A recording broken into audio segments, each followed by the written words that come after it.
Thank you guys so much for coming back to another episode of Beyond Deconstructing. Today's guest, I'm super excited to continue our chat. We had a little pre-chat just so you guys know. So this is a continuation. So if we sound kind of familiar, that's why. Stephen, I'm going to turn it over to you to introduce yourself and let everyone know who you are. Take it away. Hello, my name is Stephen. I'm so excited to be here. And what more for an intro? I'm 39 years old. I'm white, non-binary. I go by he, him, they, them. I'm the oldest of 7 kids, and I'm super excited to be on your podcast. I'm a little nervous, but like you mentioned, we chatted last week, and I've been kind of depressed, and like my executives are not functioning, if you will. And I almost canceled today, but I was thinking about our conversation last week, and it was just so energizing talking to you. I was like, I'm going to have fun today. So I'm excited. Yay. Well, I'm sad to hear that you haven't been feeling that great, but I am happy that you were able to, get the strength and the energy to come and join me today, because I really did enjoy our conversation as well. And I was looking forward to this. So thank you selfishly that you didn't cancel. Of course. And for my audience, they may be new, they may not know you. I would love to give you an opportunity to share with us your journey with understanding your neurodivergence, your autism, and your current journey with unmasking. Yeah, it is quite a journey. And thank you for kind of giving me this space to share about it. I'm really excited. So I mentioned in my pre-intro that I'm the oldest of 7 kids. I feel like that's such a large part of my identity. I don't know why, but being the oldest when my parents were very young when they had me. So I feel like a lot of my needs were kind of going unmet or met by myself. Just because as the siblings come down, some of them have higher needs, and the more functioning kids kind of get left to their own devices.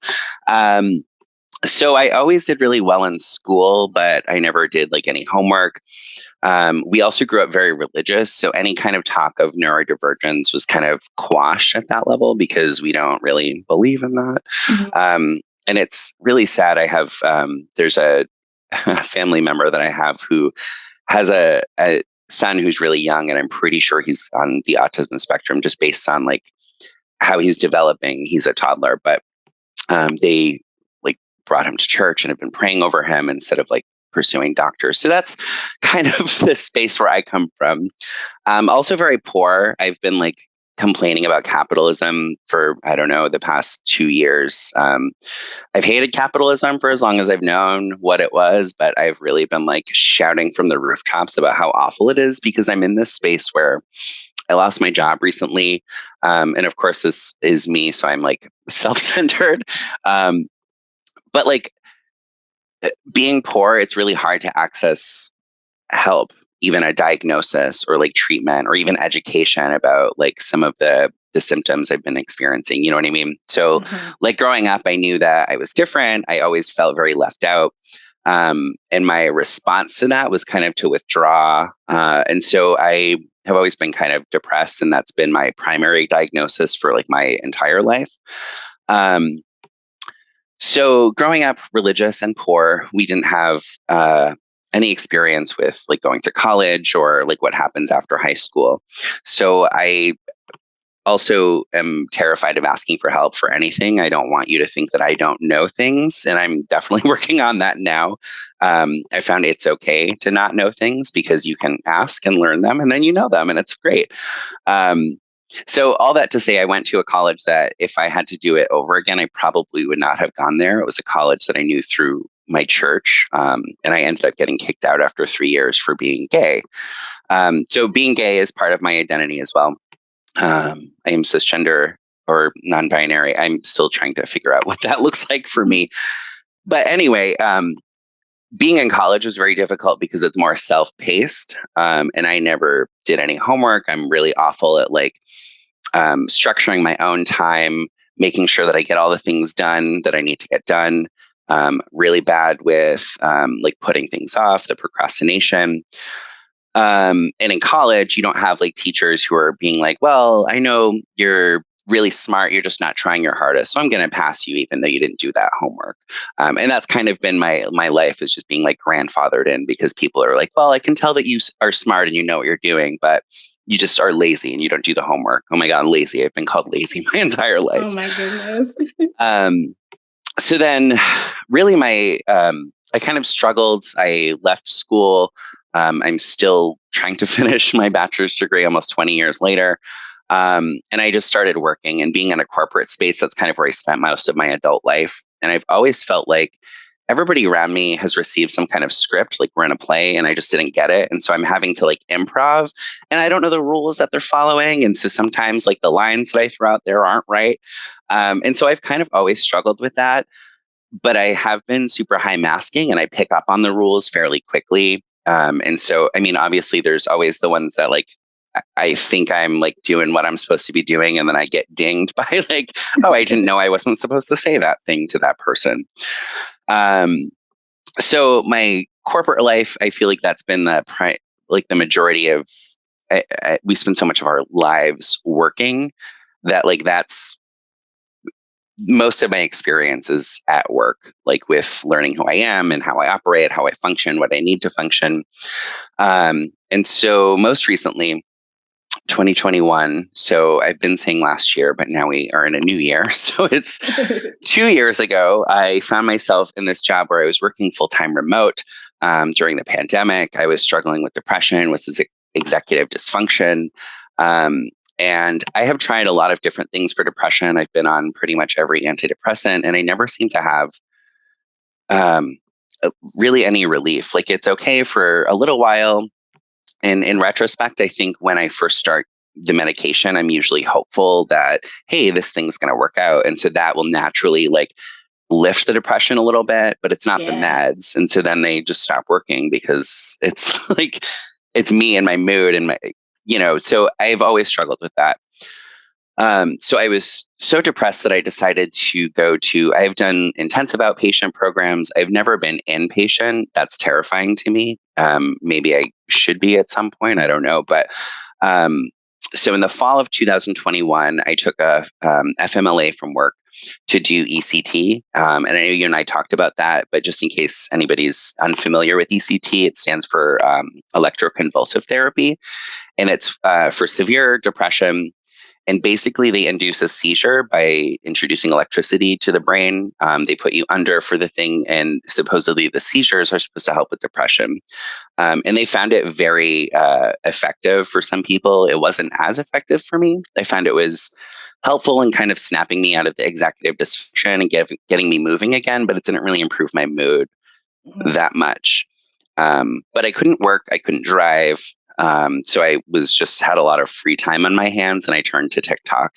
And really that's kind of where I started to hear other people talking about experiences that they had that were so similar to experiences that I've had. And not just experiences, but the way that our brains operate. Like people sharing things about like how my thinking is working. And I'm like, my thinking works like that too. And I will share with my friends, and they're like, oh, that's weird. I've never heard of that. And so I really started to see myself in these like neurodivergent stories on TikTok. And yours actually was the things that you say about like working in corporate space as a neurodivergent person, like that is my experience to a T. I have always felt left out. I've always felt like I just don't belong. And I'm always like searching for my people. And so the first step was an ADHD diagnosis, which was incredibly helpful. I had one really good week in the fall where like my relationships were working out. I had just started ADHD meds, and I felt like somebody had performed spring cleaning on my brain, where like before it felt like it was crumpled up papers, all a mess in there, but somebody like smoothed them out, organized them. They're all in like drawers, easy to find. So it was like a really great week that I had. Then my boyfriend broke up with me, and I lost my job. And but the ADHD diagnosis was incredible for explaining like how I've struggled in like a structured corporate job, because a lot of things are structured for the autistic brain and for like non-neurodivergent or neurotypical people. So that's really So with the depression, ECT, I found kind of my people on TikTok, and I started to really think about that a little bit more. I did a lot of reading. I read, one of my favorites was Unmasking Autism by Dr. Devon Price, and we talked about that one. It's so good. But also their book before that, Laziness Does Not Exist, that it just helped me understand where I'm at right now in my life. So being masking in work, masking in life has led to burnout. And so I'm at the point where I have a hard time masking now because I've done it so much and I'm just so tired. I'm exhausted. I don't want to play the games where we have to like talk around things and like figure out what you're trying to say with the words, because you don't want to say what you're meaning because it's rude to say something directly, when I think it's actually more polite to tell me what you mean instead of making me play this guessing game with you. But thank you. So that's kind of where I am. I also, in addition to the ADHD, autism has been kind of a part of my story in a really like tertiary way. Like I had a therapist in my early 20s tell me that he thought that I met the criteria for, at that time it was Asperger's. And I remember being offended by that and like telling my friends and family, like, you will never believe what my therapist told me. And I was thinking like autism or Asperger's was like like I should be offended by that. But it really, like, I kind of internalized it and I still think about that. And the reason that he said that is because I have a very like narrow definition of right and wrong, or an overdeveloped sense of justice, if you will. And so it's really hard for me to see things like in gray spaces and very like black or white.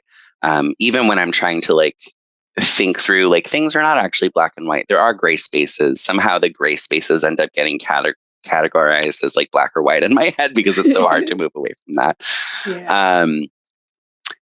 And so I've had many people over the years tell me like, oh, I think you might be autistic. And some people will say it like as a kind of a dig. And some people are like, well, yeah, I think you really meet the criteria.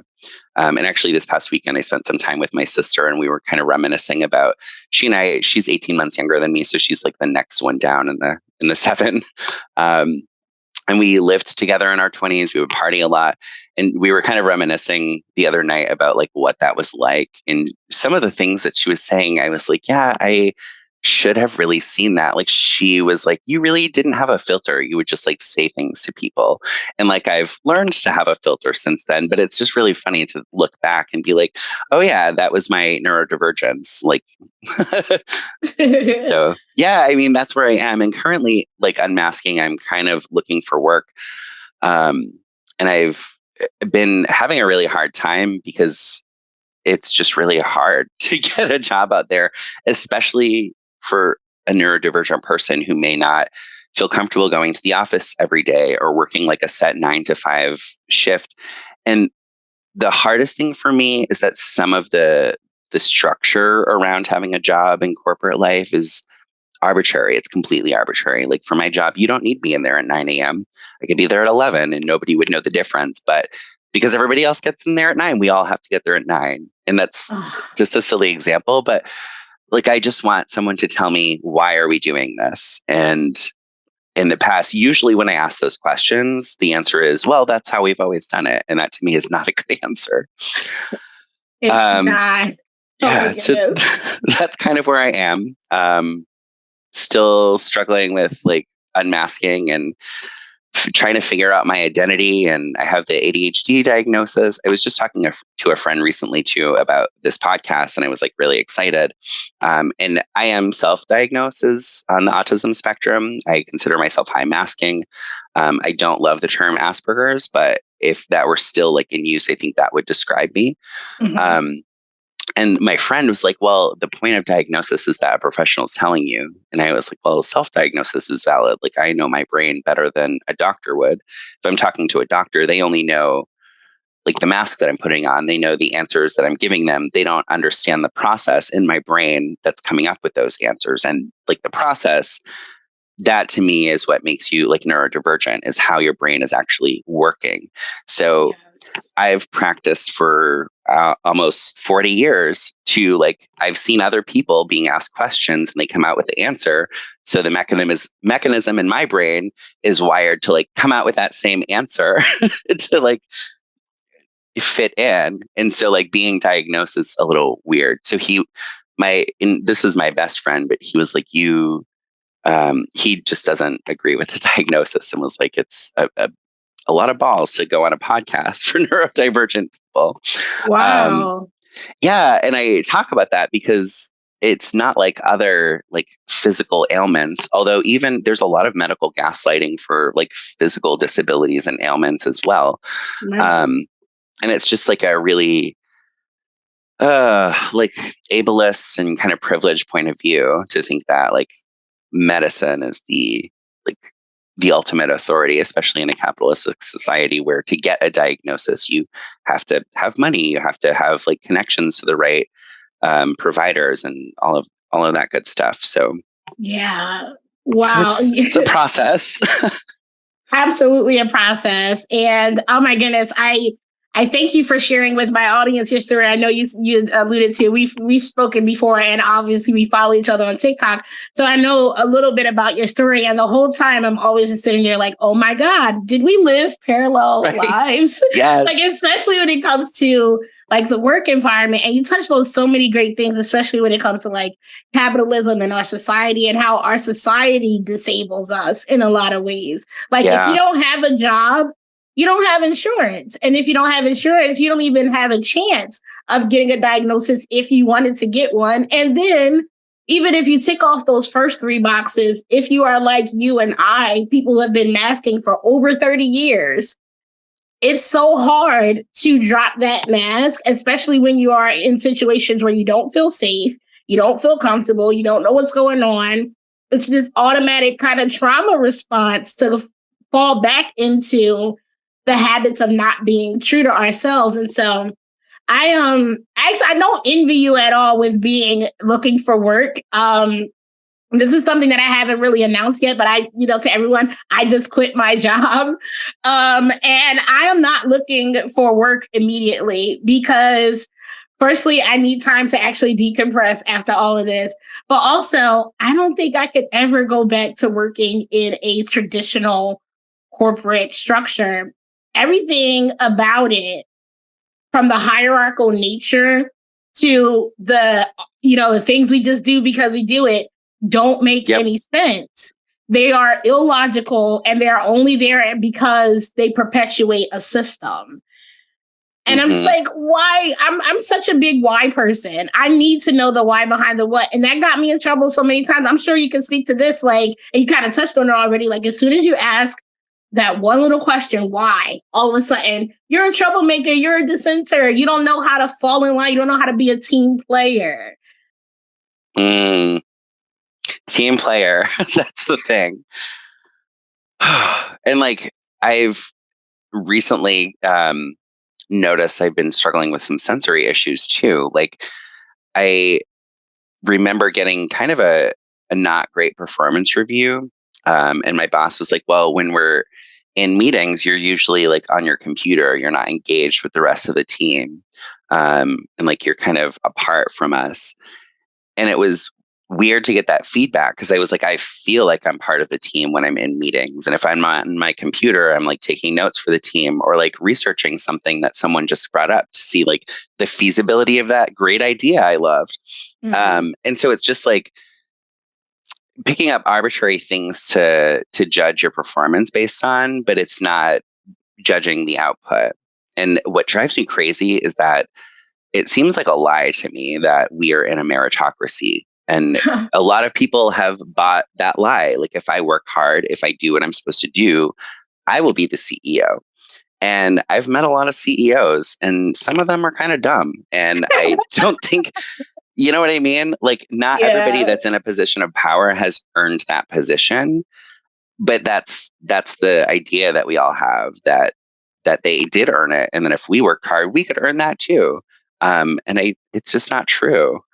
It's so damaging because You're exactly right. Like most people who reach those levels of success, especially in this system, are unremarkable. But what they are able to do is play the game well and be in the right rooms and kiss the right butts to put them in this position. But because of the way our system is, we equate a title with this certain level of ability. It's like, oh, well, if you're a CEO, then you must be X, Y, and Z, and then no one questions it.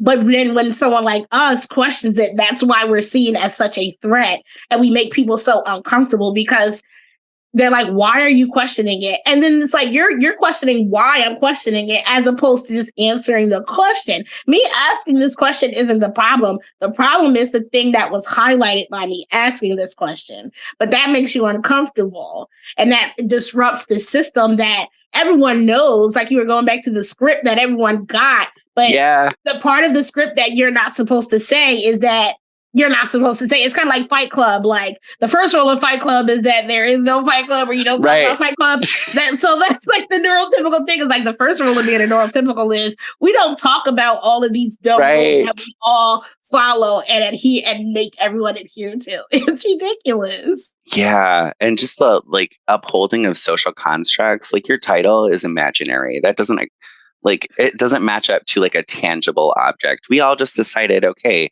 CEO is a title, that person is at the top.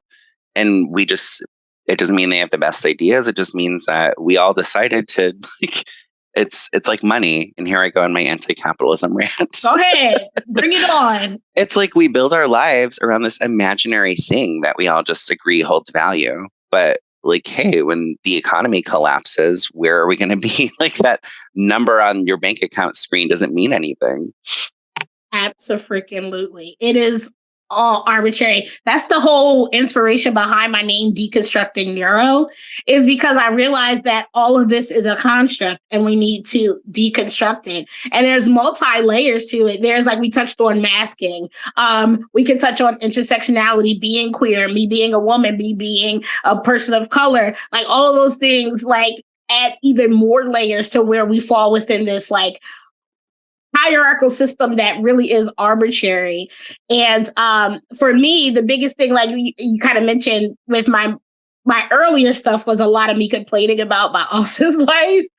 And that was more so me just like having these realizations and connecting these dots from being smack dab in the middle of this situation and realizing my brain does not work like these people's. You know, I'm not speaking the same language. It's like we all speak English technically, but like we're not speaking the same language. And it's because I just didn't understand that people don't see me as another person that's equal to them. They see me and ascribe a value within this system, and then they expect me to play that role. Totally. And it that reminds me of what you said earlier about like asking questions. Is I'm a very curious person, and I think curiosity is such a valuable trait. I think if you are curious, that's how you get knowledge. That's how you ask questions. That's how that's how we get to change, is by being curious. Can this be better? Is this functioning? What's the deal with that? And people misconstrue curiosity a lot of the times as threat, because sometimes when people ask questions like, oh, why do I have to do that? They're assuming you're asking because you don't want to do that, or because you don't think you should have to, or whatever, when really, I just want to know why. I will do it if it's a good reason. You know what I mean? Like, I am happy to play my part. I just want to know. I just don't understand why there are so many things that have to go unspoken, so many things that are just implied. And then I go off the deep end with like trying to figure out like what people mean. Because like, you could mean 6 different things by that statement. You just said, which one is it? It takes way too much brain power. Yeah, to me, I feel like it takes way too much brain power to communicate the way neurotypical people want us to communicate. And I know we all say, well, it comes so naturally to neurotypical people. I don't think it does. I think that they pick up on it and they internalize it and they perform. But I don't think that it comes easily to them. I just don't think that they realize that they're doing it consciously. Like, again, it's like the unspoken, unwritten rule that they all follow, but they don't realize they're doing it. And then when we ask a question, especially why, it just is like, well, I never thought of why I'm doing this. This is why it's so uncomfortable right now, because I'm being confronted with something I never thought of before, or the thinking about that is making me uncomfortable because now I realize I do something every single day and I devote time and energy to something that literally makes no sense and serves no purpose. Mm-hmm. Yeah, totally. And the two major points, I'm like, which way do I go? So the first thing is that you're so right. Like, it doesn't serve anybody. It serves a few people for us all to operate this way, but it's not like all autistic people benefit from this way of communicating or this way of behaving, like talking around things and just not being direct. There was one role I had. I was kind of new to this job, and I was partnering with this woman who I kind of read as autistic. She didn't tell me anything about her brain, so I don't know. But my assumption is that she was so anxious because of all these vague requests she's getting. Like, we had a request come in from like our boss's boss's boss, so somebody who has like a lot of organizational importance, and they sent this vague request, and she was like, well, they could mean this, this, or this. And so she was ready to do 3 different things just in case. And I'm like, why can't we just ask what she means? She was like, no, you can't respond. She wants the thing. Like, well, I can't give her the thing until she tells me what the thing is that she wants. So like, it makes perfect sense to me. And I'm like, we could save a lot of time and effort and anxiety and just like, insanity by just asking a question. But then the questions get interpreted as threats, and it's crazy. And the other thing is that one thing that has taken me a long time to learn, and it's really basic, but like, my experience is not universal. There is no universal experience. And so when we build like constructs around a company, like a self-made man, if you start at the bottom and you work your way, like, you will eventually get to the top. That may be somebody's experience, but that doesn't happen for everybody. Otherwise, we'd all be CEOs. And so it's like and that's separate from the kind of work experience. But I really love that you're doing this podcast, because we need like diverse representation, because there is no one universal experience. Like, yeah, if we identify as on the autism spectrum, we do have similar experiences, but it's not going to be the same for every autistic person either. Right. Like, there are similarities and differences, but that's why it's so great to just be able to talk openly and directly about things, because that's how we learn that our experiences aren't universal. Perfect point. I can't, that's one of the biggest things that annoys me about neurotypical communication, going back to like why I say it takes so much brain power. Because to your point, one statement can have 6 different interpretations. And because our experiences aren't universal, I'll give them the benefit of the doubt. You can have a different, interpretation for what you're saying. But because of that, why am I wrong for asking you to clarify it? Why is it more socially acceptable for me to walk around confused, for me to go and huddle up with my teammates and talk about how much we can't stand that this person is so vague, and use our energy to do that, as opposed to just being like, hey, you wanted this report and you said this, but could you clarify if you want it this way or not? Because if the point of all of this is for us to complete a task and to do it a certain way, then why can't we just get all of the information that we need to do it that way? Because that's not the point. The point is to perpetuate the system. I am in a position of power to tell you what to do. So you, as someone who is under me, it's your job to serve me in some kind of way. I don't care how you get it done, just get it done. And that, to me, once I figured it out, it like blew my mind, because I'm a very logical person. And a lot of autistic people, we are very logical. We need to understand the why behind the what. We're not into blind compliance. And so if we don't understand, if it doesn't make sense, it doesn't make sense. We can't just do it. But a lot of the times that gets us called troublemakers, or you're insubordinate, or you're ungrateful to be in this position if you won't do it without questioning. And that's just so damaging. But our society, starting from when we're in school, and this is something that I say that makes some people upset, but even before school and how people raise their kids, it's very authoritarian. Because I said so. Why do I have to do this, mommy? Because I said so. Like, we're not people who are going to grow up and still have the question of why. Yeah. And then you go to school and your teachers put you into this program. And if you don't do it, then you're a troublemaker, this, that, and the other. And it's like, literally from birth, we're raised to just be these compliance machines. And the way our brains work, they don't allow us to do that without us experiencing distress ourselves or becoming distressing or distracting to other people. Yeah, not to mention the pathological demand avoidance that sometimes hits me.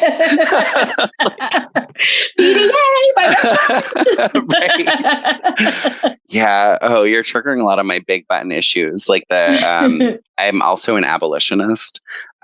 So growing up religious, my mom just shared something on Facebook, and I love my mom. I am like, my personality split between my dad and my mom. I'm probably like 80% my mom. So like I just really adore her, but she shares things on Facebook all the time, like Bible verses.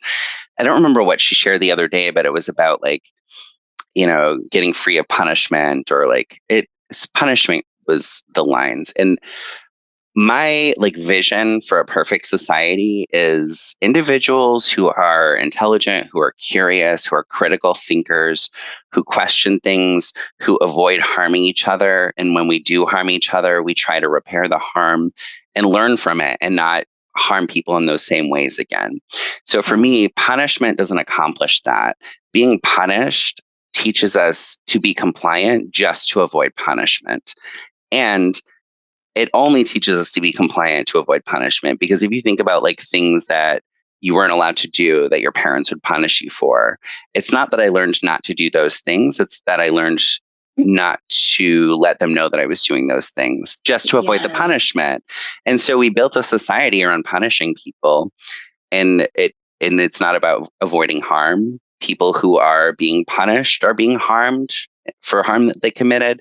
And that doesn't help victims of the harm either. Like, they're not healing, they're not growing, they're not like healing from that trauma just because the person that committed that harm is being punished. And so like it drives me nuts that, like, to a smaller degree, like not about the like the like our whole criminal punishment system, but like in the corporate environment, it's kind of the same. Like, the punishments that we get are like damages to our reputation, or I don't know, you don't get assigned like fun work to do, or what have you. Like, people just learn to avoid the punishment and like kind of navigate the system to get the things that they want. But we're not, it's so surface level to me. It's not authentic. Like, we're just operating up here, and we need to be like in the weeds. Like, I want a system that functions well, not one that looks like it functions well. You know what I mean? Absolutely. And not funny, but the crazy thing is our system functions perfectly for the way it's designed. But the way it's designed does not function well for the majority of people. So to your previous point, the system is designed or rigged around us having this idea that if you do X, Y, and Z, if you work hard, if you work 40, 50, 60 hours a week for 30, 40 years, eventually you'll be a CEO. Or if you're not a CEO, you'll be able to retire with all these benefits and live a good life. But the truth is the majority of people will not have that be the outcome because of the odds. There can't be 7 billion CEOs, right? So, dang, I'm so mad that I hate when I have two thoughts in my head at the same time and they collide, and then I forget exactly the point that I was going to make. But with me bringing that point up, so, dang, what was I saying? Now I really lost my train of thought. When you have two conflicting thoughts or two thoughts at the same time. I know I had brought up like the hierarchy and the system functions for some people. Yes. Okay. So like it functions as it's designed. Yes, the system, like that. I'm sure you heard it was like, well, the system is fixed. It's fixed. It's Right. not because it's working the way that it's designed to work. Um, but yeah, because we literally like it's ingrained in us, this capitalistic like ideal that there are so many people, even neurodivergent people, because I was one of those people before I understood what was going on, who like blindly buy into it and don't even question it because it's like, well, this is how it is. And I'm so glad that we are having these kind of conversations because I don't think people understand how much everybody suffers under this, whether you're neurodivergent or not. The system that we currently live under, it does not benefit anybody other than the very, very few at the top. And then the chances of any of us becoming those very few at the top, minuscule. Yeah. Yeah, I just saw a meme the other day that was like new show idea, hoarders, but instead of like people hoarding belongings, we just interview people, like wealthy people that are hoarding wealth that could like eliminate suffering and ask them why they're doing that. We should call it dragons. Yeah. They're dragons. Totally. They're hoarding all the gold. But yeah, no, like I swear. There's another thing that I wanted to bring up too that you brought up as well. And this is something that we started to talk on or touch on last week. Religion. Just as a quick background on me, I grew up Christian. And we didn't go to church all the time, but we were kind of like, you know, Christmas, Easter, go to church, but we celebrated all the major Christian holidays. And culturally, we were Christian more than religiously. So like with being Black and Christian, there's a lot of homophobia. There's a lot of distrust of medical systems, but especially when it comes to mental health. So that a lot contributed to me not understanding my neurodivergence very early in my life. And at a time in my 20s when I became really depressed, I was suicidal. I didn't think that I had a purpose. I turned to church. I joined a church and I even joined the ministry. I like served on the hospitality ministry and all that. And that actually was my first, now that I look back on it, I didn't realize it at the time. I didn't have the language for it at the time, but I understand it now. That was my first foray into understanding hierarchical systems. I was completely turned off by the church once I became an active member of it.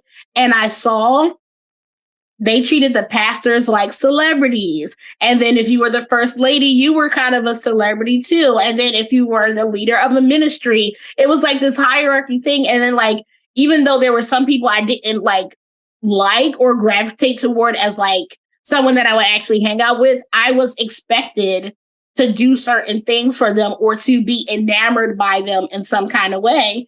And that really was the catalyst that sent me out the door, because I would hear about the gospel of Jesus Christ. And there are a lot of things about like his teachings, like the root of it outside of the culture that makes sense and are, you know, makes sense for us being compassionate to each other. But I was like, this is counterintuitive or contradictory to how you guys act, even within the church. So like for me, ever since then, I kind of left organized religion behind. I still believe in spirituality to a level in regards to us all being kind of connected and all of us having, even though there's no universal experience, there's a universal force. We're all human. We're all this, that, and the other. But I don't believe in organized religion because to me, organized religion is just another government. It's just another hierarchy. It's just another corporate structure. Yeah, I totally agree, especially when you look at how organized religion has been used in like colonialism and like to literally oppress people. Yes. Oh, fun. I'm glad you brought up colonialism because one thing, and I really wish that I could remember who said this because I want to credit them, but someone on TikTok said that they don't use the term white supremacy anymore. They use the colonial mindset. And I like that because what I feel like white supremacy has become is what I'm afraid neurodivergence will come, and follow me on this, right? It's like a catch-all term, right? there are, but because of how it's been used, it's lost its like original meaning.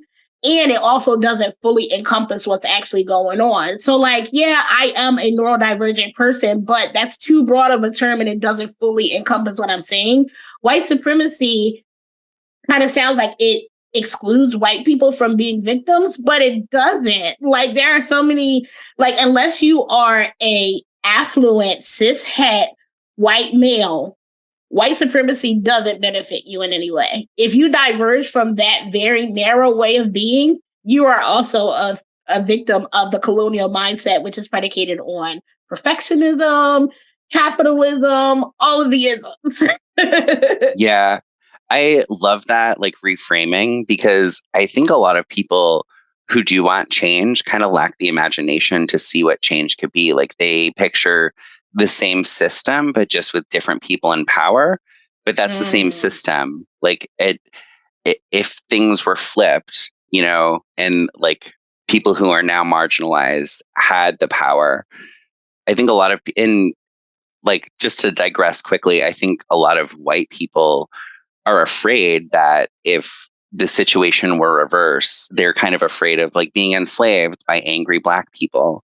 But I don't think anyone wants that. That's the thing. Like, it's a lack of imagination and seeing that there could be something else that works in a completely different way that can work for all of us. I don't know what that thing is. I'm not an economist. I'm not a scientist, but there has to be something, right? I have imagination. I can see that what we have now is not working, and just like flipping it on its head and like having the same system wearing like different clothes is not going to change it. It's still the same system.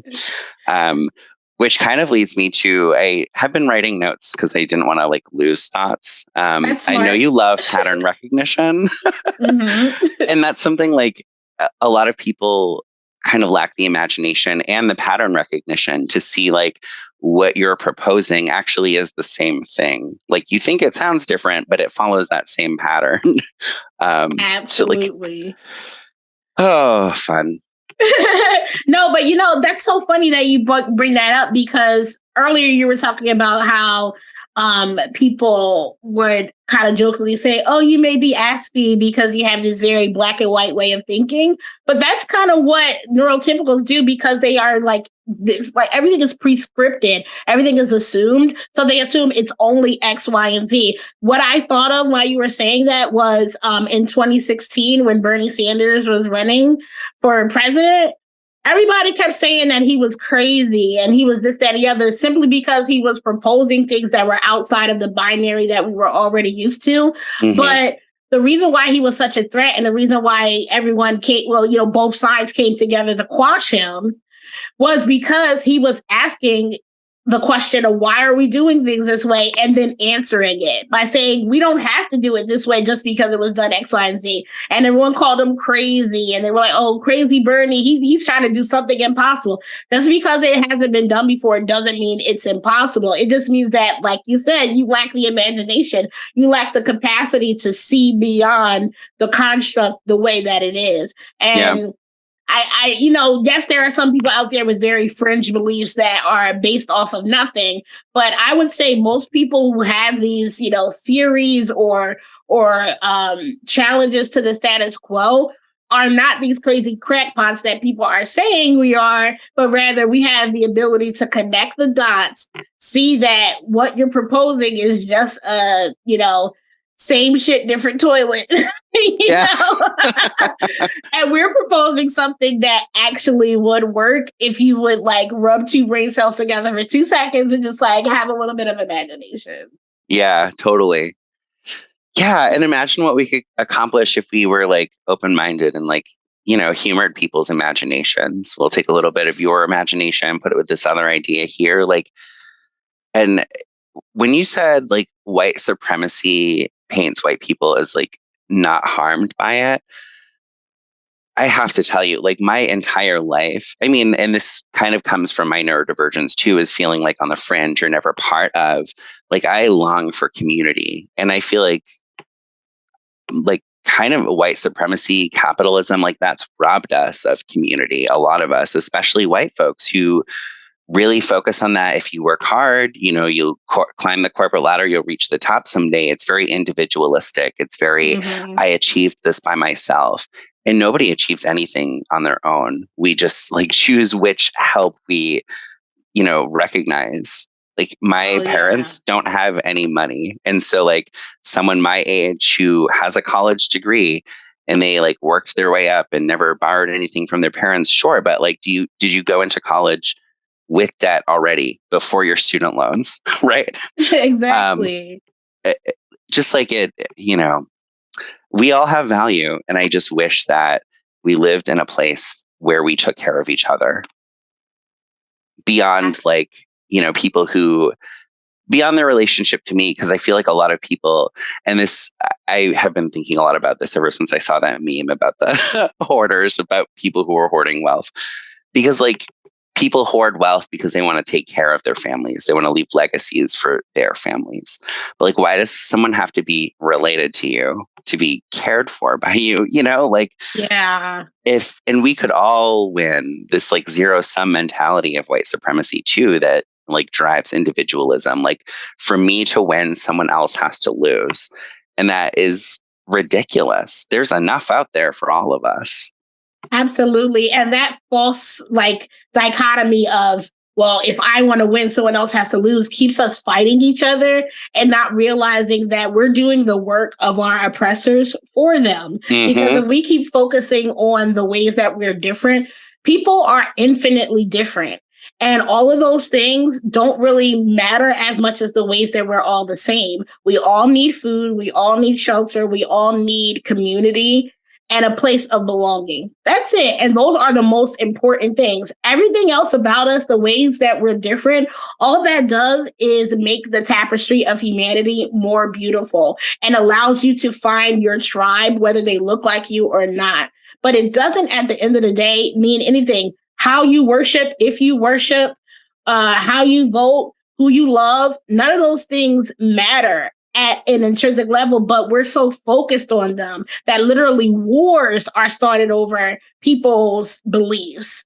And we continue to fight. And then by doing that, we take our eye off of the real issue here, is that we're all being disadvantaged in the same way. We're all fighting. There's this scarcity mindset, there's not enough out there for us. And the individualism and this need to prove that I am a worthier person, I'm more because I have more, all of that keeps us from actually living to our fullest potential. And then we idolize these people who were able to abuse the system enough to get a place in it, and not realizing that we're lauding someone who's in that position because we're not. Yeah.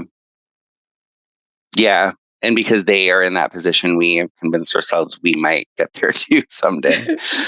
Well, I apologize if I turned this into a social justice podcast, but it goes back to the pattern recognition. Once you see these things in play, I fucking see them everywhere. I can't stop seeing capitalism wherever I look. But I do want to say, I told you, I was nervous a little bit before the podcast just because of my own insecurities or whatever. But it is so energizing to talk with people who you don't have to I just feel like you get me and I get you, and I don't know. And that is what convinces me. I told you, I had a friend who's really questioning the validity of my self-diagnosis, but it's so affirming when I spend time with other neurodivergent people. I'm this is energizing. I feel like you are my people. And so thank you so much for inviting me and having me on the show and just chatting with me. It's been so fun. Absolutely. Well, that warms my heart. I'm sitting over here and I totally agree with you too. I don't really like talking to most people because it's draining after a few minutes. But that's kind of how I could recognize even if I didn't know you were autistic, I would probably figure it out by the end of the conversation because it's been too easy to talk to you. Right? Yes. And listening to some of your past episodes, I've been in tears, just feeling so seen. That is me. I've never heard anybody say those words before or articulate so perfectly things that I have like privately thought. You know what I mean? Like it just is so freeing.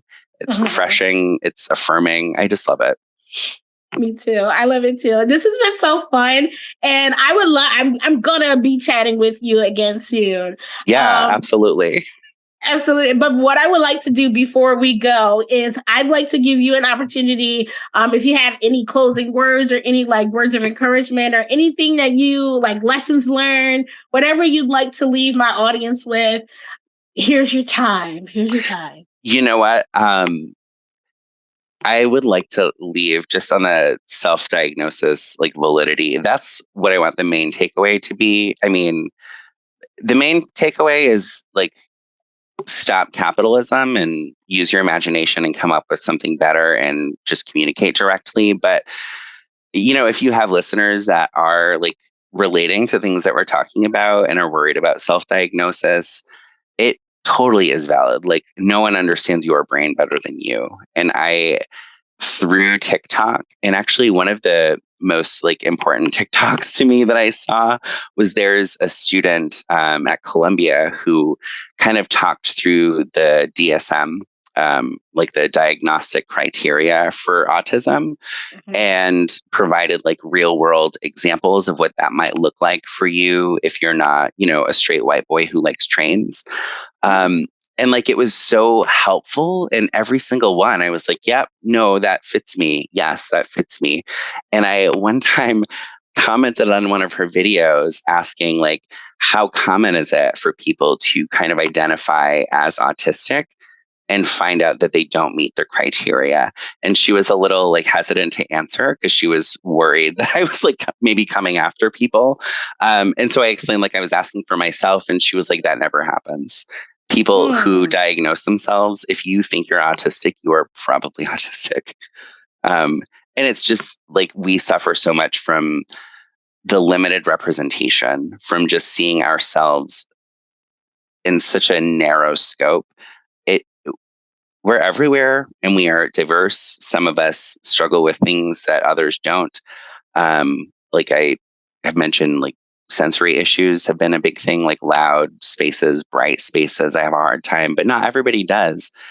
And I don't know, just trust yourself. That's what I'm learning as I'm unmasking. It's being confident. And, you know, there are people that I've wanted in my life, maybe not, you know, people that I have been attracted to or wanted to be friends with me that kind of I felt rejected by once they kind of got to know who I was. If I can let go of those people and just be myself and attract the people who are attracted to the myself that I'm being authentically, like those are the meaningful relationships. Those are a lot more fulfilling than the ones that I kind of yearned for that maybe weren't right. So self-diagnosis is valid. Fuck capitalism.